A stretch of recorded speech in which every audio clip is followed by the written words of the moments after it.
Good afternoon. I would like to start off by sending my deepest condolences to the family of Mr. George Floyd. Once again, America finds itself in a ridiculous situation because we have never faced America's original sin, which is racism. So let me go ahead and just put it on the table so there is no question where I stand. Because if it's one thing I want you to leave with today, and I want you to leave with the understanding that silence is violence. Let me repeat that. Silence is violence. The lynching, the murder of Mr. George Floyd is a microcosm of the United States itself. For every murdering, cutthroat racist, which was represented by the cop who put his knee on Mr. Floyd's neck, you have hundreds of enablers that just stand around with their hands in their pockets watching it happen. And let me say with no uncertain equivocation, this battle has nothing to do with race. Because all skin folk ain't kinfolk. It could have just as well been black cops standing around watching that cop murder that young man. It happens every day, all day. So I'm saying this. If you tolerate racism, if you look the other way while it's going on, then you are complicit. You are just as guilty as the perpetrators who engage in the activity. And we all know that it goes on every day. It goes on our jobs. It went on the entire 31 years I spent in the military. And it had nothing to do with color. What it had to do with was character.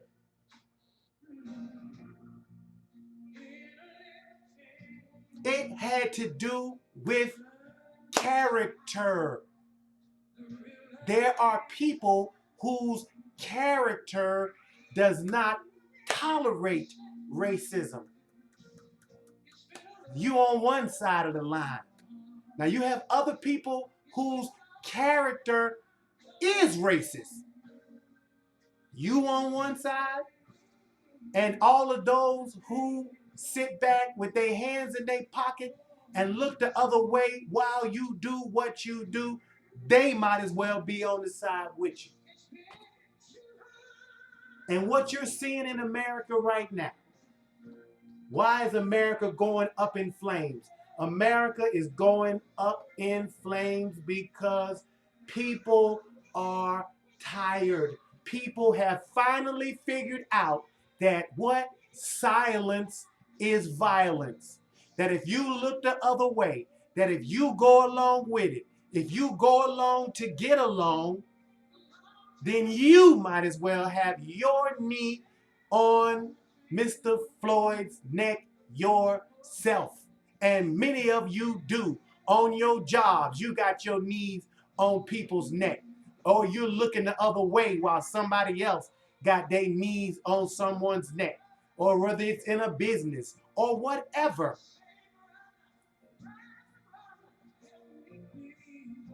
We sit back and sadly, some of the people who I love and our family members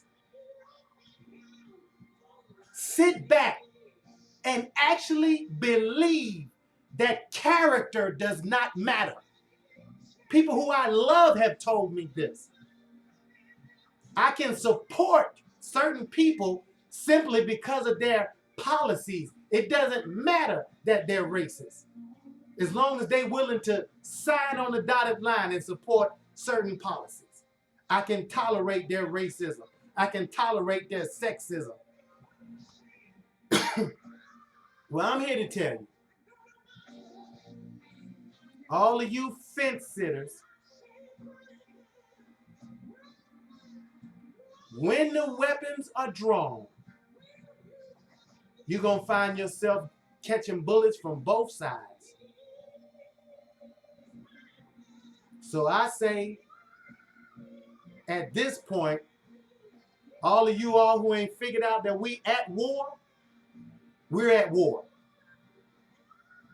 We've been at war for 400 years. Some of us just ain't figured it out yet. You've been being lynched, kidnapped, murdered, Jim Crow for 400 years. Wake up. Make a choice. Then there's always the argument about, do we need Malcolm or do we need Martin? The answer is we need both. You need Malcolm to get their attention, and you need Martin to come up with a solution. Your solution don't matter if you can't get their attention. Your getting their attention don't matter if you can't sit down and come up with a solution. So for us black folk that's still running around in circles trying to figure out, do we need Malcolm or do we need Martin? We need both. That's who we need. We need both. So instead of us arguing over whether I'm following Malcolm or I'm following Martin, pick one. And man up. Woman up. Now hopefully we done ended that reason for you to sit on the fence.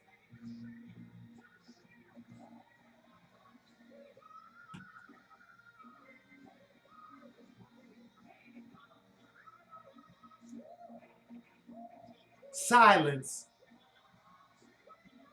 is violence. Pick one. Malcolm, Martin, man up, woman up. And if you're on the other side, that's fine too. So when it all boils down, we know what to do. Thank you for your time. God bless you.